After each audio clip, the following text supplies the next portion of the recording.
Salut à tous et bienvenue une fois de plus dans cette nouvelle vidéo. Aujourd'hui nous allons parler de police d'écriture personnalisée. En effet, la majorité du temps vous baladez sur des sites web et vous constatez là que par exemple ce site web-ci il a une police d'écriture que je ne retrouve pas dans mon PC. Tout simplement. Donc qu'est-ce qu'il faut faire? Il faut se rendre sur des sites web comme Dafont, Google Font et plein d'autres sites web qui proposent des polices d'écriture libres de droit. Mais une fois téléchargé, qu'est-ce que je dois faire pour appliquer ces polices d'écriture? Qu'est-ce que je dois faire pour que ces polices d'écriture puissent rendre mon texte intéressant? Donc, je dois intégrer ces polices d'écriture là dans mon code CSS pour pouvoir rendre ça un peu plus intéressant. Donc, raison pour laquelle dans cette vidéo, je vais te montrer comment importer une police d'écriture et l'appliquer à des textes situés dans ta page HTML. Donc, pour ceux qui suivent mes vidéos couramment, vous avez vu dans un tutoriel, j'ai parlé forcément de ce tutoriel-ci. Donc, aujourd'hui, je pratique ça. Donc si ça t'intéresse, si ça t'invite à t'abonner, à activer la cloche notification et à partager cette vidéo là à ceux qui ne peuvent pas se procurer des formations payantes. Sur ce, on se retrouve juste après la transition. Voilà, revenu à la transition, le blabla d'habitude. Pour ceux qui ne sont pas habitués à la chaîne, le blabla d'habitude c'est quoi? C'est on a déjà créé un fichier tuto.html, on a relié un fichier tuto.css et ensuite on a mis dans le body ce qu'on aura besoin pour commencer ce tutoriel. Donc ici on a besoin d'un paragraphe, d'un strong et d'un b. Donc voilà. Ensuite, qu'est-ce que je vais faire? J'ai essayé de dynamiser ça, comme je vous ai dit, d'importer ces polices d'écriture là pour les appliquer à mon texte. Donc je les ai importés là avec les font face et je les ai aussi importés sur mon paragraphe et sur mon élément strong. Donc voilà, j'ai créé une police d'écriture, j'ai créé un nom de police d'écriture, voilà, et je l'ai appliqué directement à mon paragraphe, en raison pour laquelle vous voyez directement ce résultat escompté. Donc voilà, ce qu'on va faire, c'est qu'on va effacer d'abord ça pour commencer. Je veux pas le tutoriel soit très long. Voilà. On va essayer d'effacer ici. On va juste le laisser là. Donc c'est bon déjà. Vous constatez que tous les textes ont la police d'écriture par défaut. Voilà. Donc c'est bon. Donc voilà, on a un font face. Bon, on va effacer aussi ça pour que ça aille un peu plus vite. Donc sachez déjà que pour ce qui est des polices d'écriture, il existe plusieurs extensions de police d'écriture. Donc voici les différents formats de fichiers de police qui existent et qu'il faut connaître tout simplement.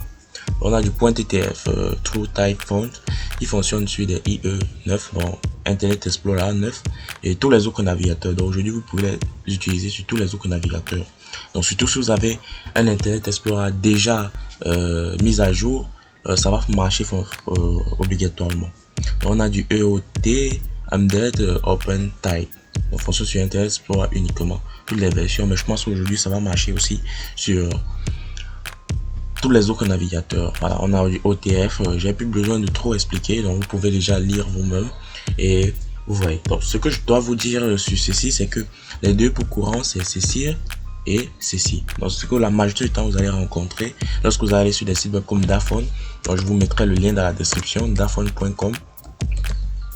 Tout simplement, vous écrivez juste ça et vous allez tomber sur le premier lien puisque c'est un site web déjà référencé. Vous avez sur Google Font, il y a aussi Google Font. Je vous mettrai tout ça dans la description, ne vous inquiétez surtout pas. Donc voilà pour ce qui est des extensions de police d'écriture.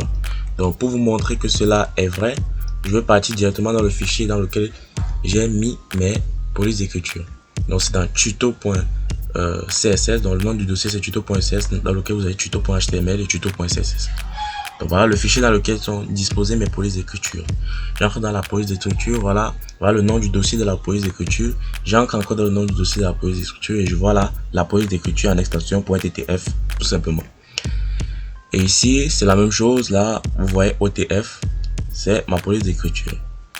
Donc tout simplement voilà ce qu'il faut faire sans se casser la tête.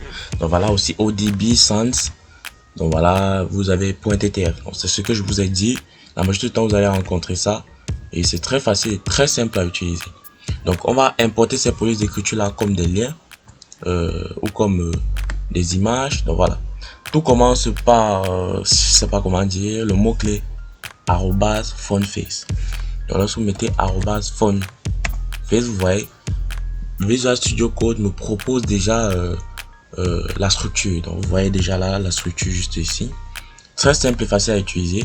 Je clique tout simplement là-dessus. Donc si vous n'avez pas Visual Studio Code, je vous invite à écrire ça et mettre du Font Family et ensuite le chemin d'accès à la police d'écriture que vous voulez appliquer. Donc voilà, pour Font Face, je mets là le nom de ma police d'écriture. Auparavant, j'ai migré, donc je mets gré pour du dessin, mais bon, c'est juste un mot comme ça. Et juste ici en bas, je mets quoi? Le chemin d'accès à ma police d'écriture.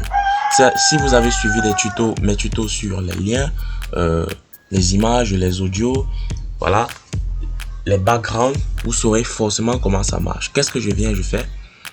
Je viens juste là, je copie le chemin d'accès du premier dossier, voilà. Donc je viens ici, copie le nom de ce dossier-ci. J'ancre dans ce dossier-ci, je sélectionne ma police d'écriture. Ici, c'est LazySunday2. J'ancre à l'intérieur et ensuite je sélectionne le nom de ma police d'écriture, puis son extension. Donc, qu'est-ce que je fais quand j'ai Visual Studio Code? Je viens là, je fais un contrôle espace. Donc, lorsque je fais contrôle espace, je vois là, on me dit Setup police d'écriture. Je clique là, il est bien vers le chemin d'accès. Ici n'est pas bien écrit, mais c'est déjà ça. Dans Setup police d'écriture, qu'est-ce que je trouve? Il ne me montre pas ce qui est bien. Donc je reviens là. Et qu'est-ce que je fais? Je reprends ma police d'écriture. Donc je fais un FN F2. Donc puisque je suis sur PC, sur laptop, voilà. Et ensuite je mets encore un autre slash. Je continue. Maintenant je récupère le nom du fichier en question. Donc juste là. Voilà, vous voyez que ça ne copie pas l'extension, donc on sera obligé de rajouter. Je mets du point TTF. Donc voilà pour ce qui est de l'importation. Nous avons déjà importé notre police d'écriture. Qu'est-ce qu'il nous manque à faire? Il nous manque juste de l'appliquer à notre paragraphe. Font Family. Voilà. Lorsque j'ai fini avec Font Family, qu'est-ce que je fais? J'applique maintenant à ce Font Family là, cette police d'écriture, c'est là, gray. Donc ce nom que j'ai donné à ma police d'écriture importée, c'est gray. Qu'est-ce que je constate? Vous constatez là, la police d'écriture a bel et bien changé. Donc c'est la même chose pour tous les autres. Vraiment, c'est du blabla pour tous les autres. Donc voilà comment ça marche, voilà comment ça fonctionne. Donc c'est très facile et très simple. Donc ce qu'on va faire, on va créer d'autres polices d'écriture. On va importer d'autres polices d'écriture. Tout simplement. Ici on met 1.